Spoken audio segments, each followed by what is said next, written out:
Sebagai seorang Kristen, bandingkan. Siapa yang pernah Yesus kristenkan? Satu manusia aja, kalau ada. Tak ada. Siapa yang kemudian menjadi tokoh besar di tempat kelahiran Yesus hari ini menjadi Kristen? Tak ada. Mana tempat-tempat Yesus, tempat-tempat bersejarah secara geografis oleh Yesus pada masa itu?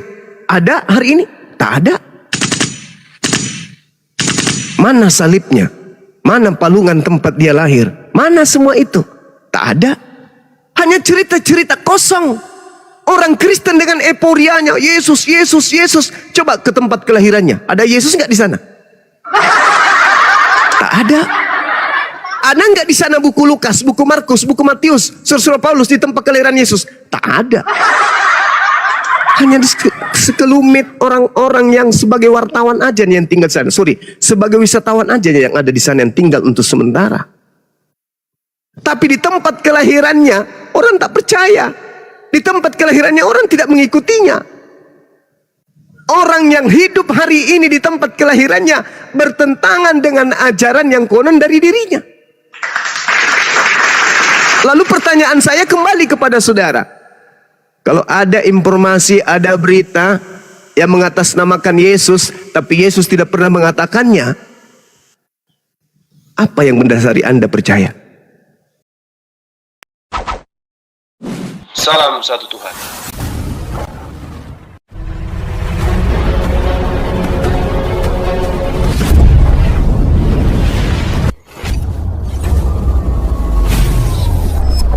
Ya, pengantar ini singkat para sahabat. Dukung semua ya sahabat-sahabat kita, channel Densa News Muslim. Di like, di subscribe, di share sebanyak mungkin untuk supaya mencegah sahabat-sahabat kita di luar sana Tidak terpengaruh terhadap pemurtadan.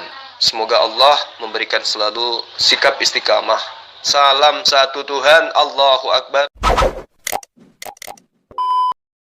Wa ashhadu anna Muhammadar Rasulullah. Dan kami orang Arab, keturunan Nabi Ismail, bersaksi Nabi Muhammad adalah Rasulullah. Sekarang Anda coba ke Yerusalem. Apakah mereka bersaksi Yesus itu adalah Tuhan? Jangan Tuhan deh. Apakah mereka bersaksi Yesus itu Mesias? Lihat buku-buku mereka, pelajari. Anda akan bertemu dengan kitab Tanakh mereka. Adakah Yesus di dalamnya?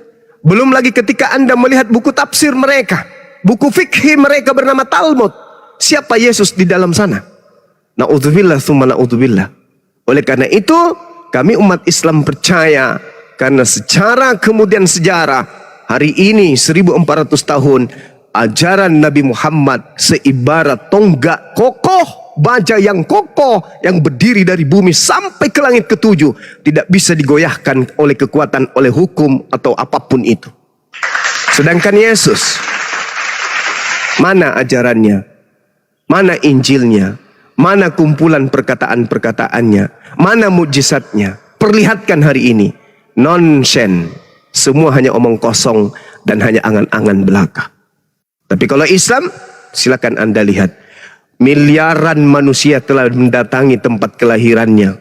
Berbondong-bondong setiap saat orang bergemuruh memijakkan kakinya ke tempat kelahirannya. Semua mata dunia berfokus kepada tempat kelahirannya. Raja, pimpinan, presiden, apapun jabatan seseorang dalam negaranya akan tunduk kepada tempat ibadahnya, kepada tempat kelahiran Nabi Muhammad. Sejago-jagonya orang Indonesia, presiden kah dia, kepala kepolisian kah dia, kepala TNI kah dia, ketika dia sampai ke tempat kelahiran baginda Rasul Muhammad SAW, mereka melepaskan semua atribut pangkat. Mereka hanya menggunakan kain, lalu kemudian tunduk sujud di hadapan Tuhannya dan Muhammad. Kebenaran apa lagi yang hendak Anda dustakan? Tapi kalau hari ini orang Kristen ke Yerusalem, ngapain ke sana? Mau ngapain? Paling diludahin. Mau ngapain ke sana? Ya, mau cari Yesus? Kalau nggak ada itu. Mungkin kalau ke sana ya mudah-mudahan mendapat berkah lah mungkin ya. Insya Allah. Ya tapi seperti saya baru katakan tadi Bang ya, karena saya baru tidak meyakini bahwa Yesus itu adalah Tuhan. Sebab gimana? Karena dari tema awal sering saya baru katakan tadi bahwa saya baru tidak mengenal. Karena orang yang memerintahkan itu juga tidak kenal. Makanya saya tanya sama Bang Zuma tadi, ini tentang mau atau enggaknya Bang Zuma. Ketika ada seseorang memerintahkan Bang Zuma pergi ke sana, tapi tanpa atau kerjakan itu, tapi tanpa Bang Zuma kenali orang itu mau atau enggak. Itu aja pertanyaan saya, Bang.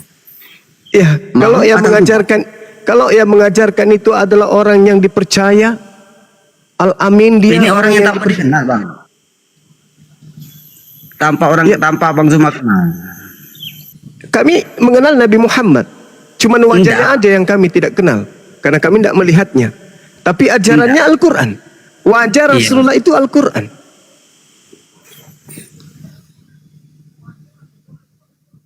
Wajahnya adalah Al-Quran. Ucapannya adalah As-Sunnah.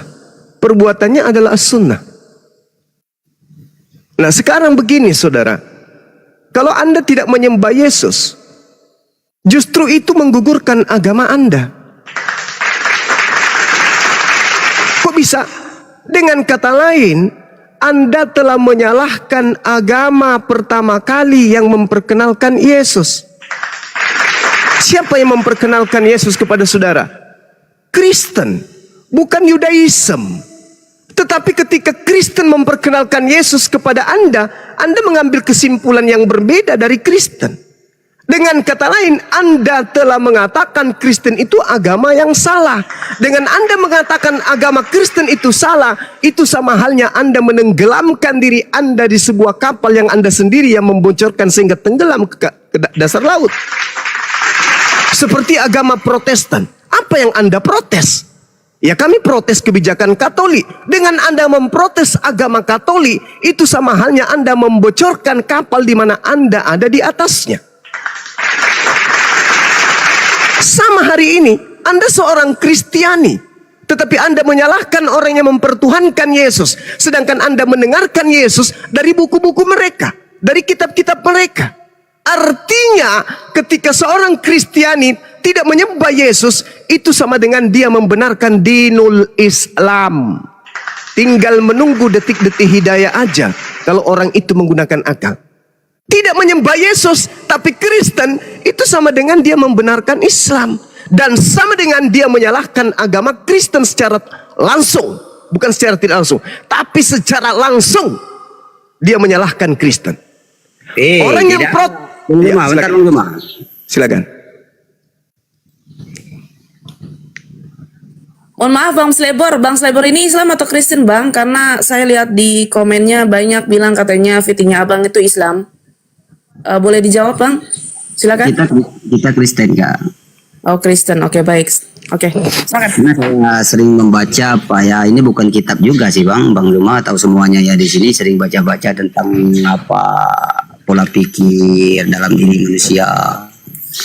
Makanya Slebor berasumsi sendiri, kata Bang Zuma tadi kan, Slebor pun tidak mau beribadah kalau orang yang beribadah itu tidak Slebor kenal. Gitu aja maksudnya Bang. Tapi saya yakini bahwa Tuhan Yesus Allah itu bisa melihat Slebor walaupun Slebor tidak bisa melihat. Itu aja yang saya yakini Bang. Tidak ada maksudnya Islam itu mau memburukkan keyakinan atau ke Slebor sendiri, enggak Bang. Itu yang saya yakini.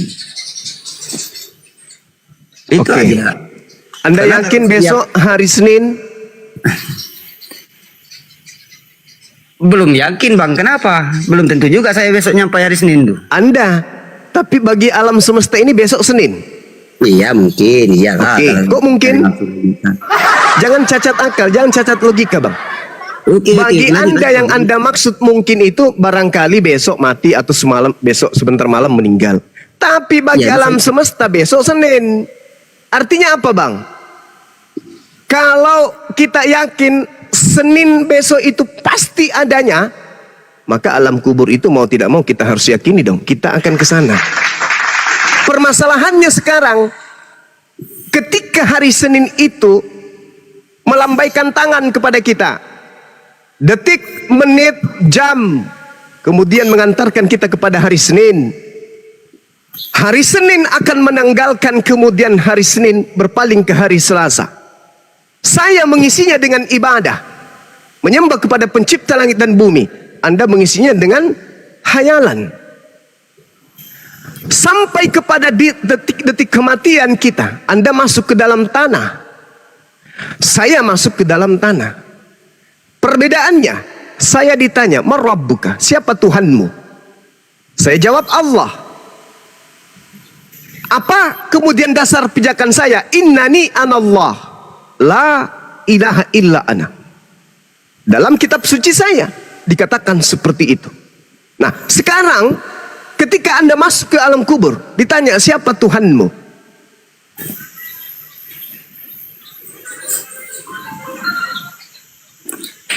Iya, karena belum tahu juga bang, masuk ke alam kubur ini belum merasain. Waduh, bahaya itu. Perlu dikubur dulu berarti guru dari. Bang, besok hari Senin.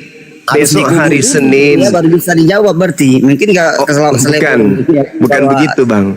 Besok hari Senin, orang yang sudah yakin masuk kantor, udah disiapin bajunya, udah siapin uang jajannya, udah disiapin BBM apa itu kalau mau kendaraannya, udah disiapin segala-galanya. Tanpa berpikir lagi, apakah besok Senin atau jangan-jangan langsung loncat ke Selasa ya? Atau jangan-jangan besok matahari berhenti, subuh aja terus sampai jam 5. Apakah itu ada yang mengatakan seperti itu? Hanya orang gila. Tapi orang yang sehat akal, sadar sesadar-sadarnya, mereka yang berlibur hari ini harus cepat pulang karena besok Senin masuk kantor. Berarti segala sesuatunya dia harus siapkan hari ini untuk menempuh perjalanan hidupnya besok. Apakah dia sebagai aktivis kampus, aktivis kantor, aktivis negara, dan seterusnya. Segala sesuatunya. Orang yang terdidik, orang yang berilmu, orang yang punya akal, pasti menyiapkan segala sesuatunya. Begitulah kematian. Itu adalah satu kepastian. Bang Acel, dia komen selebor kenal Tuhannya enggak lah bang. Maaf bang, cuma dipotong. Itu diabaikan aja. Dia pengen tahu. Iya, Masya Allah. Saya kira begitu dari saya bang. ya. Bang Zuma. Iya. Ini voting aja bang ya. Mudah-mudahan saya di sini juga sering konsultasi. Mudah-mudahan lah ya, walaupun beda pemahaman dengan kawan-kawan di sini yang umat Muslim gitu kan. Ya saya sering sih diskusi. Kadang-kadang nggak ada luang waktu, nggak kerja, cerita. Ini buat apalah, untuk selebor pribadi lah, yang seluruh yang ada di sini, khususnya untuk Bang Zuma ya. Apa membuat selebor itu yakin untuk tertarik dengan Islam itu? Oke. Untuk meyakini selebor itu bang, itu aja bang. Terima kasih. Baik. Kalau di Islam, kenapa umat Islam itu yakin akan masuk ke dalam jannah? Allah Subhanahu wa taala menjelaskan. Ini di luar akal ya. Kalau akal sudah pasti. Akal itu apa? Ketika kita bekerja baik, upahnya pasti baik. Ketika kita bekerja buruk, pasti upahnya buruk. Itu logika. Nah, sekarang Al-Qur'an menarasikan apa? Innal ladzina qalu rabbunallah tsumma istaqamu tatanazzalu alaihimul malaikatu alla takhafu wa la tahzanu wa abshiru bil jannah. Innal ladzina qalu rabbunallah. Barang siapa, sesungguhnya orang-orang yang berkata Tuhan kami adalah Allah, wa abshiru bil jannah, maka gembirakanlah kemudian mereka dengan surga yang telah dijanjikan Allah kepadanya. Yakin kami, yakin seyakin-yakinnya. Belum lagi yang diterangkan kemudian dalam Al-Quran surah Al-Mu'minun, Allah Subhanahu wa taala kemudian menjelaskan kepada kami, qad aflahal mu'minun, berbahagialah kemudian, beruntunglah orang-orang yang beriman, orang-orang mukmin, yaitu Islam. Alladzina hum fi salatihim khashi'un, yaitu orang yang khusyuk di dalam salat, seperti yang saya jelaskan di awal. Walladzina hum lizzakati fa'ilun, orang-orang yang menunaikan zakat. Walladzina hum 'anil lagwi mu'ridun, orang-orang yang meninggalkan perbuatan perkataan yang tak berguna. Kemudian Allah mengatakan walladzina hum li furujihim hafizun, orang yang menjauhkan diri dari persinahan, menjaga kemaluannya, menjaga dirinya dari hal-hal yang maksiat. Illa ala azwajihim, kecuali terhadap istri mereka.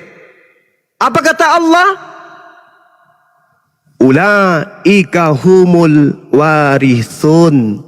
Mereka itulah orang yang mewarisi alladzina yarithunal firdaus hum fiha khalidun, yaitu mewarisi surga Firdaus, mereka kekal di dalamnya. Yang disebut harta warisan, Bang, itu hak milik prerogatif kita, gak boleh diganggu gugat oleh siapapun.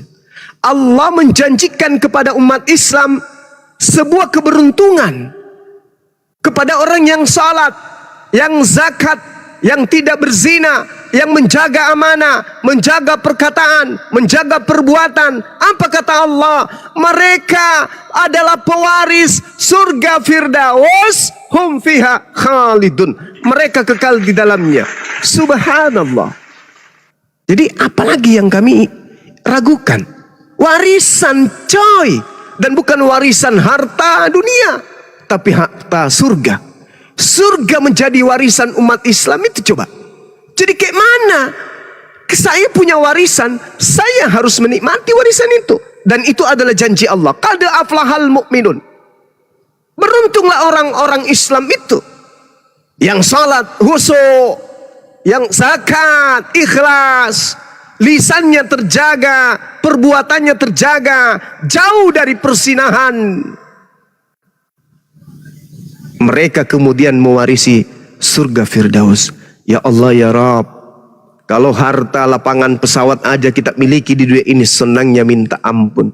Kita diberi rumah yang begitu besar, senangnya minta ampun. Dikasih warisan miliaran, Masya Allah. Ini Firdaus coy. Siapa yang gak mau? Siapa yang gak mau? Maka ketika umat Islam itu tahu, sadar dirinya adalah pewaris,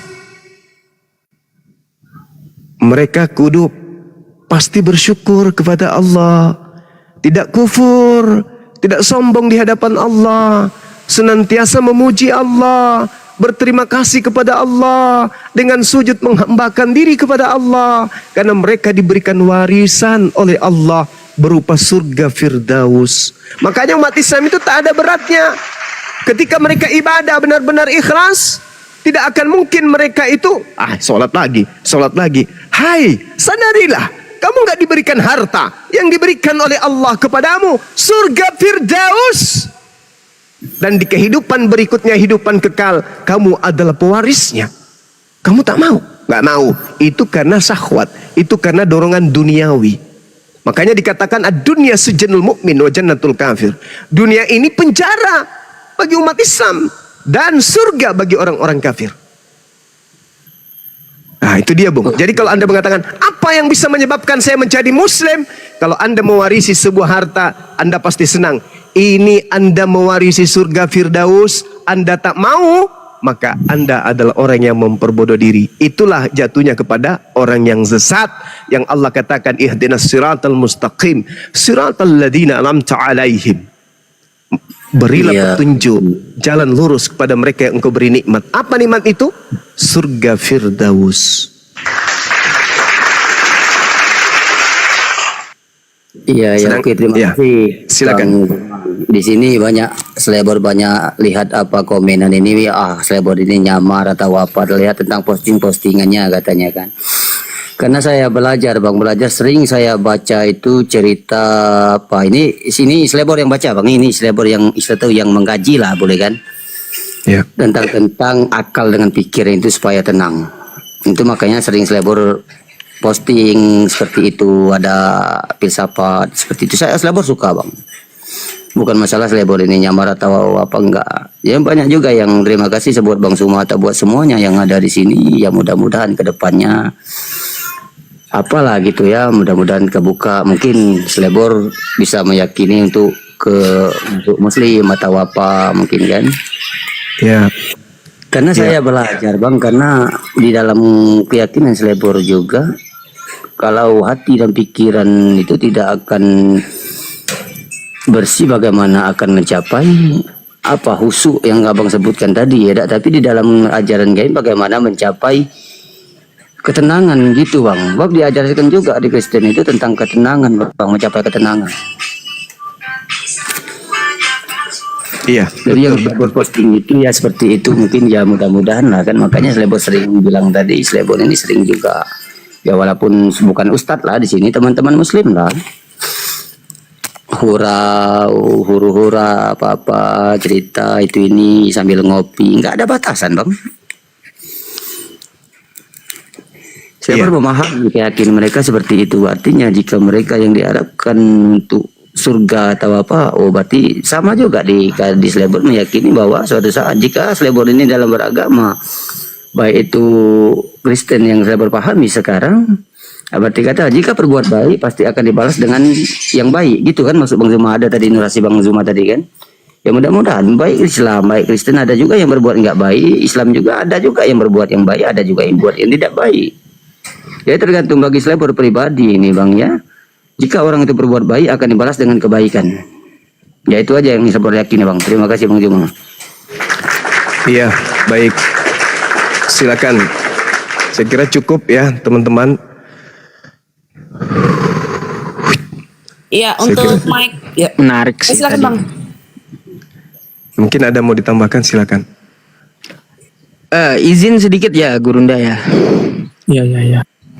Bang Slebor, saya hanya mengajak Anda kembali ke fitrah Bang Slebor ya, ke fitrah Iya, oke. Anda sendiri, Oke, yaitu sholat. Fitrah manusia itu sholat gitu. Di dalam Al-Quran kami diserukan wa ilahukum ilahu wahid. Jadi Tuhan itu satu, esa gitu. Mari kita menyembah Tuhan yang sama. Tuhannya para nabi, yang disembah Nabi Adam, yang disembah Nabi Noah, yang disembah Nabi Abraham, yang disembah Nabi Musa, yang disembah Salomo, yang disembah Daud, yang disembah Isa, dan disembah oleh kami juga. Mari kita kembali ke fitrah kita gitu. Karena ciri dari orang tunduk dan patuh itu adalah sujud. Coba lihat di kitab Anda, Nabi Abraham saja ya, di Kejadian 24 nomor 52. Di situ Abraham sujud menyembah. Tuh. Di Al-Qur'an apakah ada? Ada. Di dalam Quran surah Ibrahim ayat 40. Rabbi ja'alni muqimas shalah wa min dzurriyyati. Rabbana taqabbal du'a. Nabi Ibrahim dijelaskan baik di Bible maupun di Al-Quran, dia melakukan sujud. Tuh, ciri orang tunduk dan patuh kepada Tuhan semesta alam. Terus lanjut ke Nabi Musa. Ya, Nabi Musa di dalam Keluaran 34 nomor 8. Di situ Nabi Musa pun sujud menyembah. Tuh, para nabi sujud menyembah. Jadi ciri orang berserah diri itu semenjak dahulu adalah sujud. Terus kalau kita rujuk ke Al-Quran, apakah Nabi Musa juga melakukan sujud, sholah? Lihat, Quran surah Toha ayat 14. Innani anallah la ilaha illa ana fa'budani wa aqimis sholata li dzikri. Sesungguhnya aku ini adalah Allah, tidak ada Tuhan selain aku, maka sembahlah aku dan dirikanlah sholat untuk mengingatku. Tuh, Nabi Musa dijelaskan juga sholat, juga sujud. Di Bible di Keluaran 34 nomor 8 juga sujud. Lanjut ke Yesus dan atau ke Nabi Isa. Ya. Yesus di Taman Getsemani dia pernah berdoa dan bersujud kepada Bapaknya. Tuh. Dia doa, sujud. Kalau kita lihat dari gramatika bahasa, sholah itu adalah doa. Sudah dilakukan oleh para nabi terdahulu gitu. Di Taman Getsemani dia memohon ya semalam-malaman, sujud berdoa. Apakah ada Nabi Isa juga melakukan sujud atau sholat di dalam Al-Quran? Ada, Bang, ada. di dalam Quran surah Maryam ayat 31. Wa ja'alani mubarakan ainama kuntu wa awsani bis shalah wa awsani bis sholati waz zakati ma dumtu hayya. Allah menjadikan aku orang diberkahi dimanapun. Allah telah menjadikan aku menjadi orang yang diberkahi dimanapun aku berada. Dan dia memerintahkan aku untuk mendirikan sholat sepanjang hidupku. Tuh Nabi Isa. Buka aja dalil-dalil yang saya sebutkan. Silakan Anda banding. Lalu kepada kami sekarang di dalam Quran surah Al-Baqarah ayat 43. Aqimis sholah wa atuz zakah warka'u ma'ar raki'in. Dirikanlah sholat, tunaikanlah zakat, dan rukuklah bersama orang-orang yang rukuk. Makanya Bang ya, semua para nabi itu kiri tunduk patuh kepada Tuhan semesta alam. Dalam praktek ibadahnya adalah bersujud untuk menyembah Tuhan semesta alam. Makanya kalau Anda buka di Al-Quran kami, Quran surah As-Sajadah tuh Bang, catat ya, As-Sajadah ayat 15. Innama yu'minu bi ayatina alladzina idza dzukkiru biha kharru sujjada wa sabbahu bihamdi rabbihim wa hum la yastakbirun. Sesungguhnya orang-orang yang beriman dengan ayat-ayat kami adalah orang-orang yang apabila diperingatkan dengan ayat-ayat kami, mereka menyungkur sujud. Makanya para nabi itu sujud. Gitu Bang. Mari kita sembah Tuhannya Nabi Isa, Tuhannya Nabi Musa, Tuhan Abraham, Tuhan Nabi Adam. Sujud cirinya. Ini kita ya. Kita kiai bukan, nabi bukan, ulama bukan, ustadz bukan, orang biasa, kagak sholat, mengharapkan surga Firdaus yang dijelaskan Bang Zuma. Mempe. Apalagi ibadahnya seminggu sekali. Itu Bang. Iya, oke. Jadi seperti itu. Mari kita menyembah Tuhan yang satu, Tuhannya para nabi gitu, yang berbeda dengan makhluk. Jadi seperti itu Bang. Mungkin itu saja yang saya sampaikan, cukup ya gitu Gurunda. Terima kasih waktunya.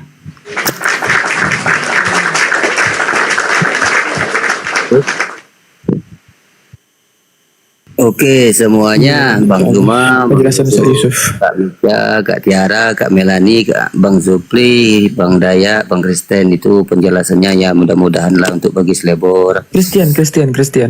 Ya untuk ke depan lah ya Bang Kristen ya. Ya mungkinlah nama wawasan lah untuk bagi Selebor nih, untuk mengenal lebih jauh, baik juga dalam agama Selebor sendiri, baik itu tentang Muslim lah nanti ya. Ya untuk Bang Zuma khususnya saya Selebor, terima kasih Bang atas pencerahannya. Tapi bagi Selebor selama yang nyimak di sini ya bagi Selebor pribadi, tapi ya nggak ada ngangkut orang yang lain ya. Ya anggap Selebor semuanya itu sama. Itu bagi Selebor. Mungkin Selebor belum apa ya. Itulah Selebor bilang tadi kepada Bang Zuma tadi, yang Selebor yakini saat ini hanya bahwa Tuhan Allah itu melihat Selebor, apapun aktivitas Selebor, walaupun Selebor tidak bisa melihatnya. Itu saya yakin dalam hati. Terima kasih Bang Zuma. Mungkin ada yang ingin yang naik Bang, yang lain? Iya, siap. Baik, Selebor, kalau masih mau di atas boleh ya, simak dulu. Kebetulan ini ada Bung Michael. Bung Michael ini juga dari Kristen, tapi dia ini lebih mengkomparasi. Dia bertanya dan ditanya itu. Kalau Selebor kan tadi sepenuhnya bertanya, aktif dalam bertanya dan ditanya, tapi orangnya santun. Michael, monitor. Oke, selamat pagi semuanya. Iya, oke. Selamat pagi Bang. Salam. Oke. Baik, Bung Selebor boleh di mute dulu ya sambil menyimak. Kita fokus ke Bung Michael. Bung Michael. Ya, terkait ya diskusi tadi dan diskusi kita semalam, apakah ada yang mau ditanyakan ataukah ada yang mau disimpulkan? Oke. Jadi saya akan jelaskan sedikit ya tadi yang sudah disampaikan oleh Bang Zuma sama Yusufi. Jadi fitrah manusia ini sebenarnya apa sih? Untuk menguniversalkan itu, fitrah manusia itu adalah beribadah sehingga menjadi universal. Sujud, berdoa, kemudian muji memuliakan membesarkan nama Tuhan. Itu universalnya gitu. Oke. Kalau di Muslim melaksanakan sholat 5 waktu. Kemudian kalau di hari Jumat mereka berbondong-bondong ke masjid terdekat untuk sholat Jumat berjamaah. Kemudian apakah Kristen itu ibadahnya seminggu sekali?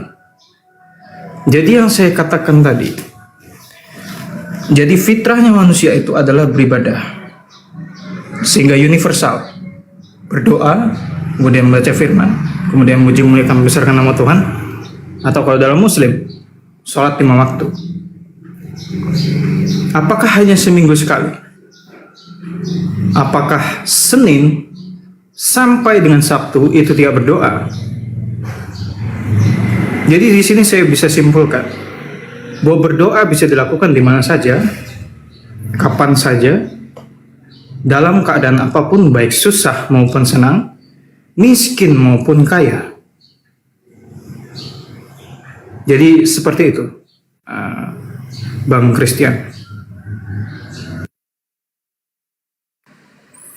Ya, jadi secara substansi lebih didefinisikan secara singkat pertanyaannya Bu Michael. Tadi kan masih premisnya tuh. Nah, aksiomanya pertanyaannya apa tuh? Jadi ini saya menyimpulkan aja gitu. Jadi ini untuk menguniversalkan baik Muslim maupun Kristen. Seperti itu. Oke. Beribadah pasti menuju kepada Sang Pencipta. Karena kita beribadah tunduk menyembah hanya kepada Sang Pencipta. Itu sama seperti kita tujuan ya gitu. Tuhan hanya satu, agama hanya satu, kitab suci hanya satu. Salah dalam bertuhan maka kita bukan menjadi bagian dari dia nantinya itu. Nah, Bung Michael, terkait judul Yesus bukan Tuhan, itu setuju atau tidak? Tentu umat Kristiani, Yesus bukan Tuhan. Ini adalah sebuah pertanyaan karena ada tanda tanya. Maka saya menjawab, Yesus Tuhan. Mengapa Kristiani menuhankan Tuhan? Karena pada saat naik ke surga, disaksikan oleh banyak orang, termasuk ke-12 murid, tingkap langit dibuka sebentar melihat surga. Kemudian Yesus duduk di sebelah kanan Allah Bapa, atau Theos, atau Bapa, atau the Father. Berarti duduk di sebelah kanan dalam Kamus Besar Bahasa Indonesia, posisi yang utama. Jadi otoritas memerintah, Yesus diberikan otoritas itu kepada dari Bapa untuk memerintah surga, bumi, dan neraka. Lalu apalagi selain itu, kenapa Kristen menuhankan Yesus sebagai Tuhan?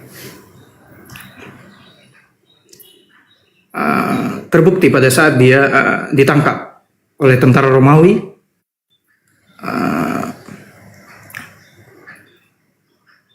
kemudian dia berkata kepada Yohanes setelah perjamuan makan itu, Yohanes, kamu akan menyangkal aku 3 kali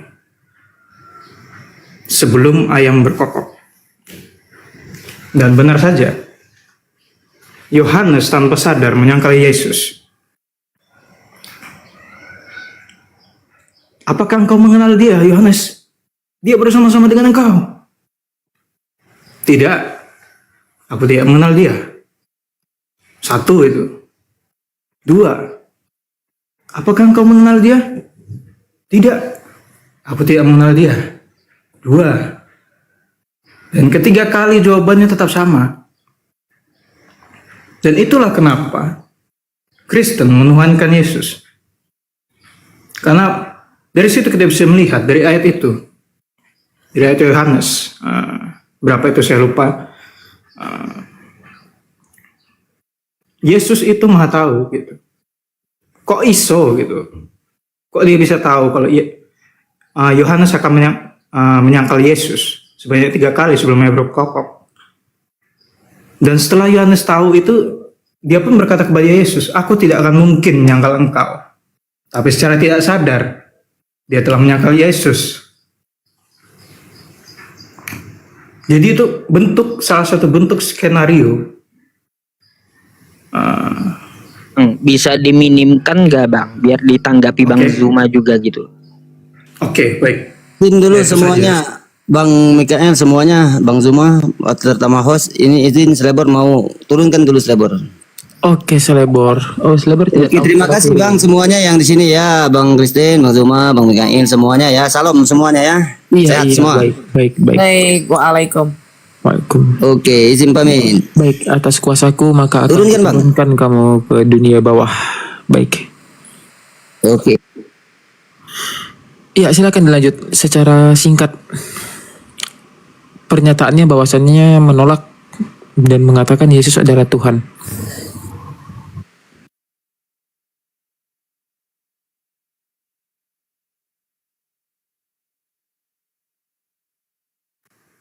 Oke, silakan saya kembalikan kepada host. Iya, iya, iya. Secara definisi singkatnya itu kenapa mengatakan Yesus adalah Tuhan itu agar ditanggapi?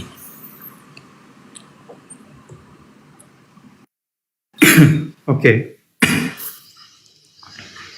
Jadi Yesus adalah Tuhan.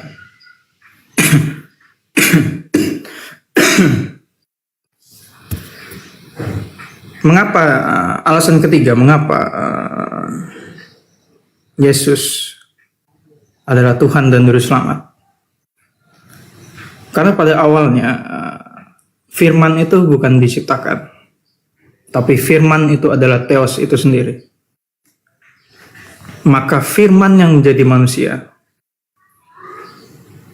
adalah Tuhan itu sendiri. Esensinya sama. Lalu mengapa disebut anak? Ya karena dilahirkan. Itu dasarnya. Kenapa disebut anak manusia? Ya dilahirkan. Itu dasarnya.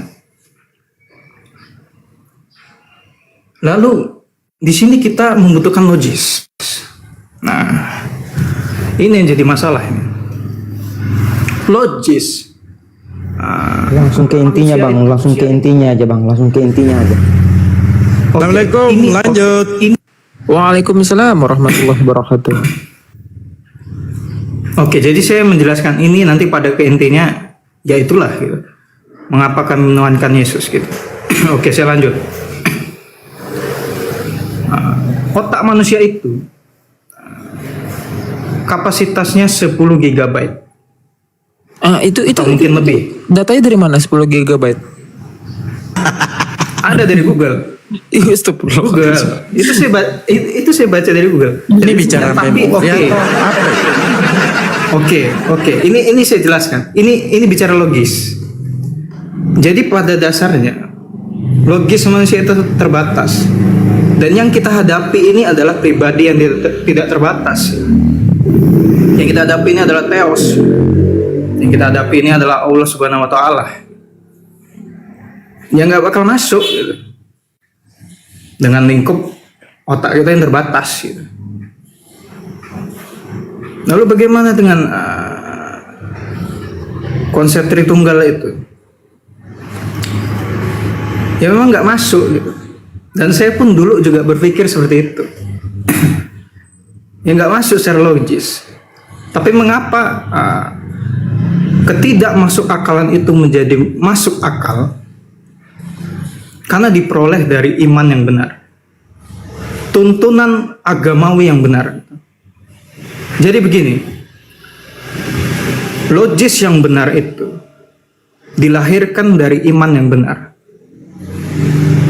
Iman yang benar melahirkan logis yang benar, melahirkan tindakan yang benar. Dan benar, logis diperlukan untuk mengerti maksud Tuhan itu apa. Nah, konkretnya apa gitu? Konkretnya Ini Bapak ini mau kemana ya? ya ini bicara logis gitu. Mengapa Yesus itu Tuhan dan Trinitas itu tidak masuk akal gitu? Lama. Langsung ke intinya lah bang. Oke. Jadi intinya Saya berikan Jadi satu inti contoh Yesus Anda Tuhan. sebelum Oke. ke guru Yesus Pak Tuhan. Suma. Oke. Saya berikan Anda satu contoh. Kan Yesus ini menerima perintah untuk mendapatkan hidup yang kekal, Yohanes 12:50, dan aku tahu bahwa perintahnya itu adalah hidup yang kekal. Nah, kita di sini harus percaya Yesus sebagai apa supaya kita mendapatkan hidup yang kekal. Yang pertama, Tuhan pakai dalil, dan kedua, utusan ratusan dalilnya. Ya, silakan. Oke, tadi apa pertanyaannya? Singkatnya? Singkatnya, kita mau mendapatkan hidup yang kekal itu menurut ajaran Yesus, kita harus percaya Yesus sebagai apa? Tuhan atau utusan? Silakan. Pakai data. Oke. Jangan pakai ini lagi apa ya? Giga-giga. Ini bukan mau beli HP kita ini. Iya, itu tadi. Ya kan berdasarkan data tuh. Jadi data itu sebagian sudah ada di kepala gitu. Oke, saya akan buka datanya. Tunggu ya. Jadi pertanyaannya tadi, Yesus itu harus dijadikan sebagai apa? Iya. Apa sebagai utusan atau sebagai Tuhan? Maka saya di sini berani menjawab Yesus sebagai Tuhan. Gitu. Baik, Karena ada dasarnya gitu. sebagai Tuhan. Nah, alasannya apa tuh? Biar ditanggapi. Oke, ya alasan yang tadi yang saya katakan di awal. Mengapa kami menuhankan Yesus? Ya karena Yesus duduk di sebelah kanan Allah Bapa dan itu disaksikan oleh ke-12 murid secara langsung. Gitu. Jadi 12 murid ke surga gitu. No, Bisa menyaksikan 12 langsung. murid itu di bawah. Oke, gini. Nih, saya jelaskan ya. Nih, gini nih. Ya murid itu di bawah, sedangkan menyaksikan Yesus terangkat ke surga. Dan yang terbuka itu tingkap langit itu. Dan kemudian melihat Bapa. Kemudian bersama dengan Yesus. Yesus itu duduk di sebelah kanan Allah Bapa. Dan mereka menyaksikan sendiri, mereka saksinya gitu. Dan berarti duduk di sebelah kanan Allah Bapa dan diberikan otoritas penuh. Ya. Oleh Allah Bapa, oleh pada Yesus untuk memerintah surga, bumi dan neraka gitu. Itulah dasarnya. Itu selesai di situ. Nah, kata Yesus Pak, kata Yesus ya. Kata Yesus di sini. Bapa yang mengutus aku, dialah yang bersaksi tentang aku. Kamu tidak pernah mendengarkan suaranya, rupanya pun kamu tidak dapat kamu lihat. Itu kata Yesus. Itu benar. Oke. Benar juga ya. Mana nih Pak Christian? Oke. Tapi tunggu, kita jangan melebar dulu kemana-mana, Bung Michael. Itu masih saya kunci tuh premisnya tuh. Bahwasannya Oke. saksinya itu adalah 12 murid untuk membenarkan ketuhanan Yeshua HaMashiach. Ya, Abang dah, Guru dah, monitor, Bang Zuma.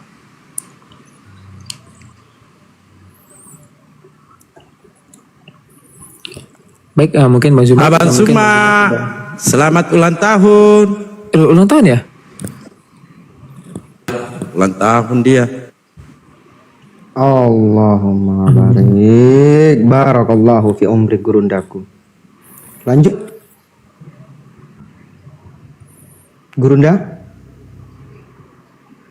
Jauh dari monitor beliau. Ustadz Yusuf. Oke, sedikit saya tanggapi ya, Oh, ya, siap, teman-temannya siap. izin ya. Begini, Pak Mikael. Yesus kan mempunyai kesaksian tentang dirinya sendiri. Dan dia menerima perintah untuk menyampaikan cara hidup yang kekal. Ya tadi saya baca ke Yohanes 12:50. Dan aku tahu bahwa perintahnya itu adalah hidup yang kekal.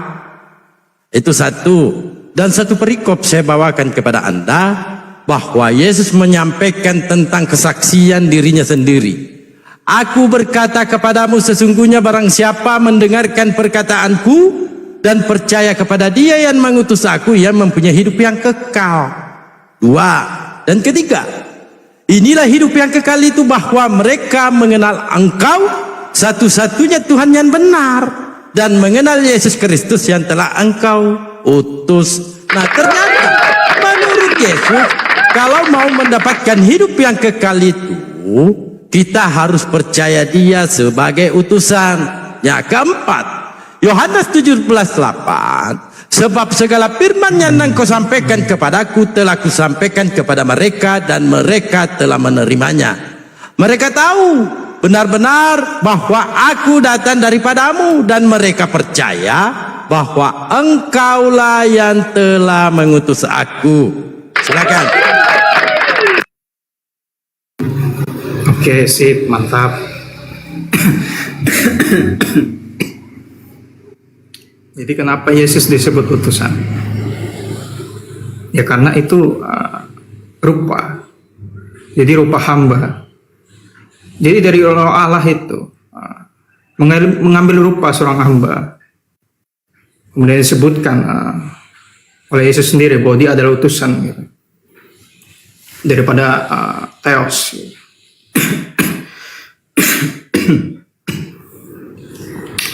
Begini abang, Apa yang dia mendasari dia disebut utusan? saya bertanggung jawab menjabarkan Yesus utusan, ratusan dalilnya. Anda bertanggung jawab menampilkan dalilnya Yesus Tuhan. Begitu, silakan. Oke.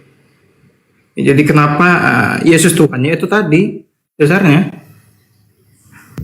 Yesus itu Maha Tahu. Mulai dari peristiwa Yohanes yang menyangkal 3 kali. Kemudian Suaranya tenggelam. gitu. Dan itu sudah dasarnya. Gitu. Tadi suara tenggelam. Oh, suara tenggelam. Oke, ini udah bagus. Sudah. Iya, sudah aman.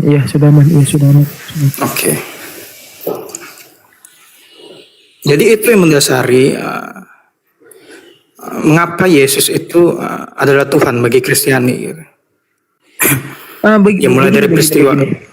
Tadi dari Bung Dalbo itu secara eksplisit jelas sekali bahwasanya hanyalah utusan, hanyalah manusia gitu. Nah, yang dibawakan Bung Dalbo dari Bible tuh. Yes. Nah, Saya pun juga begitu. Oke.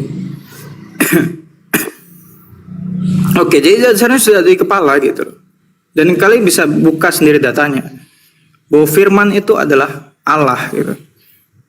Maka firman yang turun sebagai manusia itu adalah Allah itu sendiri. Eksistensinya sama. Kemudian setelah Yesus mati bangkit.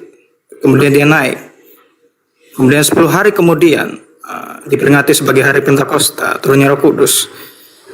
Kemudian mengapa ada konsep Tritunggal gitu? Yaitu dari Yesus sendiri yang mengatakan itu. Berdoalah dalam nama Bapa, Anak, dan Roh Kudus. Itu dari Yesus gitu. Karena itulah mengapa ada konsep Tritunggal di dalam kekristenan gitu. Dan itulah yang menjadi acuan kami gitu. Yesus itu adalah sentral gitu. Mengapa begitu? Karena tanpa Yesus, melalui Yesus, maka kita tidak akan bisa ke surga gitu. Karena Yesus sendiri itu adalah firman Allah gitu. Atau firman Theos gitu. Yang menjadi manusia. Pada akhirnya itu adalah sebuah manifestasi dari Theos. Itu Yesus gitu. Itulah yang menjadi dasar gitu. Percaya kami kepada Yesus sebagai Tuhan dan Juru Selamat gitu. Itu dasarnya. Lalu mengapa harus Yesus dikorbankan di salib gitu? Ya karena itu bentuk kasih gitu. Saya berani mengucapkan tanpa Yesus Theos bisa mengabulkan dosa, bisa mengampuni dosa manusia. Tapi sekali lagi, itu adalah bentuk kasih. Dia rela mengambil rupa seorang hamba, kemudian taat sampai mati, mengikuti hukum seremoni yang ada di Romawi. Sampai mati, hukum seremoninya itu apa? Penyaliban. Itu bentuk kasih gitu. Dan salib itu menjadi simbol karya Assalamualaikum indah dari Theos. warahmatullahi wabarakatuh.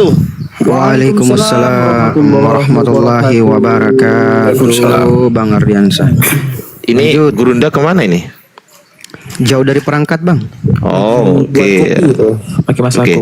Aku sapa dulu ya. Assalamualaikum teman-teman yang di atas dan di bawah. Assalamualaikum. Lanjut. Waalaikumsalam warahmatullahi wabarakatuh. Waalaikumsalam. Ini kenapa? Ini lagi di gereja teman-teman. Iya, saya sampai mikir tadi. Ya, itulah aku dari tadi ini, Bang Ardiansa. Ya kenapa kok kita oke. kayak di gereja gitu loh, serasa di gereja diceramain terus diem gitu, gitu, gitu, enggak. gitu. Enggak. Jangkrik, jangkrik. No. Oke. Ya jadi oke ini selanjut ya. Oke, Enggak. ini selanjut. Apa yang mau Oke, kau lanjut ya. lanjut? Kelamaan, Iya, bro. Ya, belum selesai. Enggak gini, kalau di gereja itu ceramah, kalau diskusi di sini itu interaktif, Iya. interaktif aja diskusinya. Iya, ini menyimpulkan semuanya gitu. Nggak usah Ya, disimpulkan. jadi saya nyimpulkan aja. Oke. Kepanjangan. Ya udah, saya sampai Kepanjangan. Iya dari tadi udah kita Enggak bilang gini ini aja, biar apa, cepat gini ininya aja. gitu. Gini aja biar Bang cepat. Christian, tegas Bang Christian. Aduh. Enggak apa-apa Bang Christian ini adik saya ini. Oke, dengerin dulu ya. Tapi by the way anyway Baswi, Michael, apakah benar Yesus itu Tuhan? Itu yang jadi pertanyaan. Ini kan Yesus bukan Tuhan. Yes. Oke. Oke. Sekarang Oke, pertanyaan Bang saya. Kristiani Yesus Tuhan. Oke. Dan dasarnya ada gitu. Pertanyaan dan tadi saya sekarang. sudah jelaskan dan itu selesai gitu. Oke, pertanyaan saya sekarang. Siapa orang pertama kali yang mengangkat Yesus Tuhan? Ada nggak di gereja pertanyaan gini? Gak ada. Oke. Ya, makanya. Oke, baik. Jangan samakan dengan gereja. Oke. Gimana? Oke, ini saya jelaskan. Ini ada. Loh, saya nggak butuh dijelaskan. Ini ada, sangat ada. Saya nggak butuh dijelaskan. Oke, saya baik. butuh disebutkan Oke, baik, saya akan namanya. Yohanes. Oke, Yohanes menyebutkan apa? Yohanes menyebutkan Yesus Yohanes adalah berapa, nomor berapa? Guru Oke, dan Yohanes Tuhan. berapa? Yohanes Oke. berapa? Oke, tunggu sebentar ya. Tunggu sebentar ya. Gitu loh. Ini saya keluar dulu sebentar. Gitu. Aduh, keluar pula. Gini loh teman-teman. Jangan samakan dengan gereja, ya. Masa kita kayak diceramain lain. Bang Dalbo diem, Bang Sul diem. Udah pasrah kami ya. Nggak bisa apa-apa, Bang. Aku nggak bisa apa-apa, Tadi Bang. juga kami udah bilang ini aja ya kan, tapi gue tetap Coba aja gedein. gitu. Kalau Gurunda belum monitor, tapi kalau udah monitor nanti kembaliin ya. Anak Emma. Kalau Gurunda belum monitor, aku izin digedein. Aku bantu bukain ya kan. Tapi itu tulisannya bisa nggak digeser ke mukanya dia? Udah. Nak, sebentar nak. Kami udah pasrah tadi itu. Enggak, saya nggak ikhlas gitu loh. Komal Muslim dijadikan kayak gereja gitu loh. Aduh, mak. Giliran dia ngomong panjang kali lebar kali tinggi yo.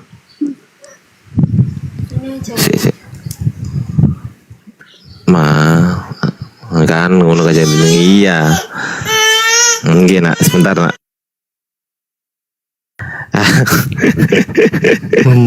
Anakku ini kalau aku lagi Bacanya debat itu. pun dengan hikmat tadi. Aduh. Iya. Ayo coba aku buka Yohanes berapa. Kau saya kirim ke perpustakaan gitu loh. Jangankan kau, pendetamu kau kirim ke perpustakaan untuk cari ayatnya di mana.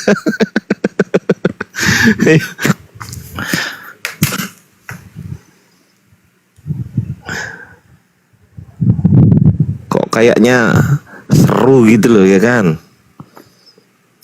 Seru banget gitu loh. Ini teman-teman di atas Muslim ini lagi ngapain? Ya, oke. Apa Jadi- belajar ke gereja gitu. Ini sorry ya. Oke. Jadi di Yohanes 13 ayat 13 itu. Itu dikatakan di situ. kamu menyebut aku guru dan tuan. Itu kan. Oh, iya Yohanes Iya, yes, 13. Itu tuan itu, bukan Tuhan. Iya, 13. Aku bukain kalau nggak percaya. Itu Yohanes. Tuhan. Oke. Aduh. Di ayat dengerin dulu. sesudahnya, oke. Dengerin dulu. Seorang hamba tidak lebih daripada Tuhan. Oke. Gantian ngomongnya. Tapi dia menyebutkan Ya, gantian ngomongnya. aku guru dan Tuhan gitu. Pada aku menyebut engkau menyebut aku guru dan Tuhan. Oke, Hey. di ayat berikutnya Hei, itu hamba tidak lebih daripada tuannya. hei, Oke. hei, Oke. woi. Oke. Suara saya kedengar nggak? Suara saya kedengaran nggak? Ini sinyal saya jelek ini. Oke, Bukan cuma sinyalmu yang jelek, otakmu yang jelek. Dengerin. Yohanes 13:13. Kamu menyebut aku guru dan Tuhan. Di sini Tuhan. Ya. Kita cek original teksnya. Humes ponete meho didaskalos kaiho Kyrios nih.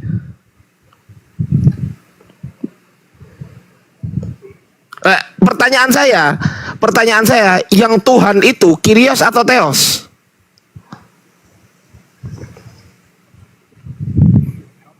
Nah, ya Kyrios Tuhan bukan?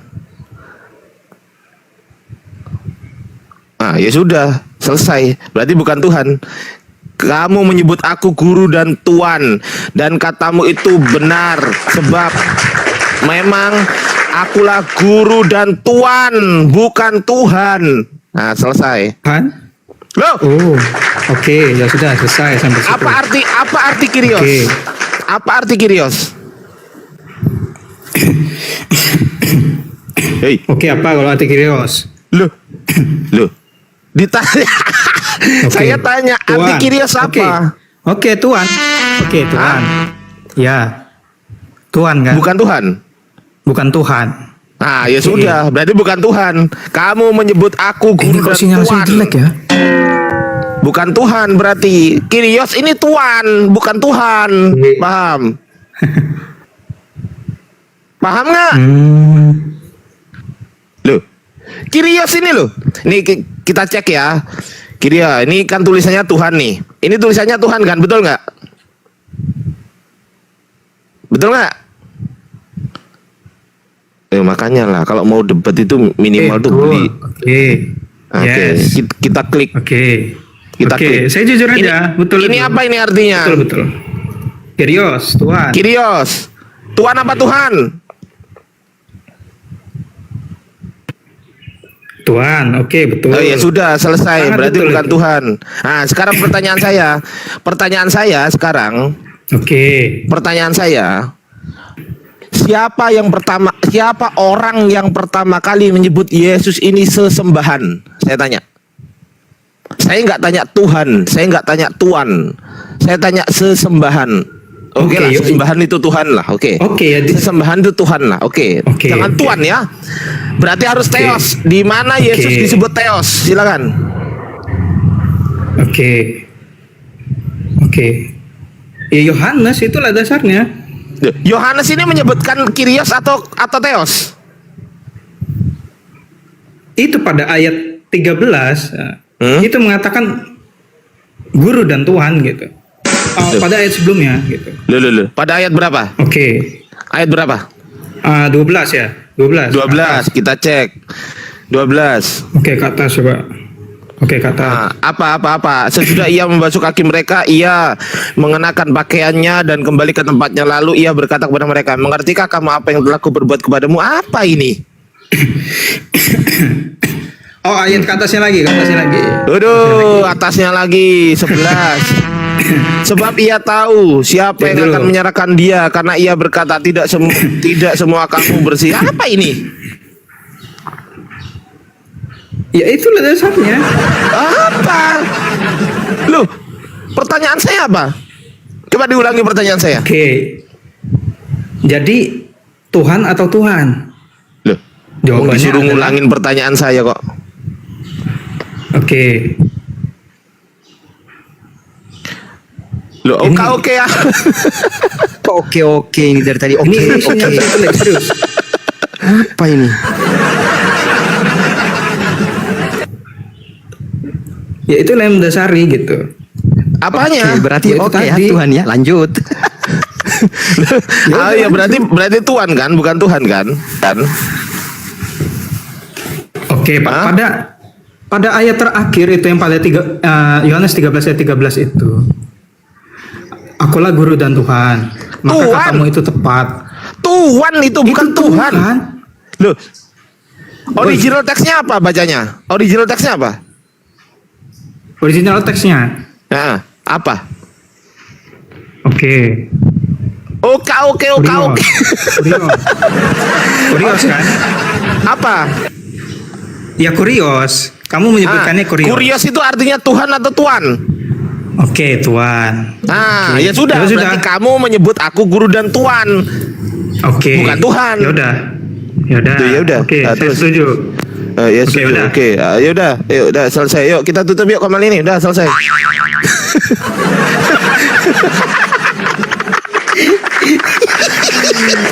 Ya sudah, berarti kesimpulannya. Ya udah, oke. Kesimpulannya, ya dengerin dulu.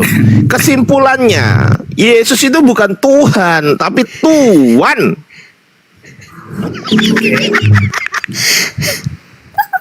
Udah. Kiri kanan oke. Udah ketawa sih.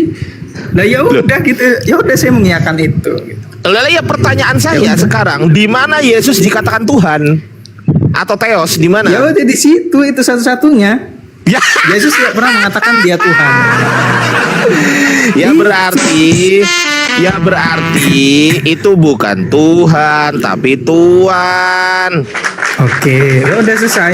Ya udah, berarti nggak ada tutup yang komalnya. mengatakan Yesus Tuhan kan? Ya udah, tutuplah komalnya. Ya udah tutup. Ya udah, host tutup host. Nah sekarang gini deh. Sekarang gini, kamu menyembah Yesus kan? Betul nggak? Yes. Oke. Betul nggak? Ya betul. Betul nggak? Oke, pertanyaan Betul. saya. Siapa nama orang pertama kali yang menyuruh Anda untuk menyembah Yesus? Sebutkan namanya.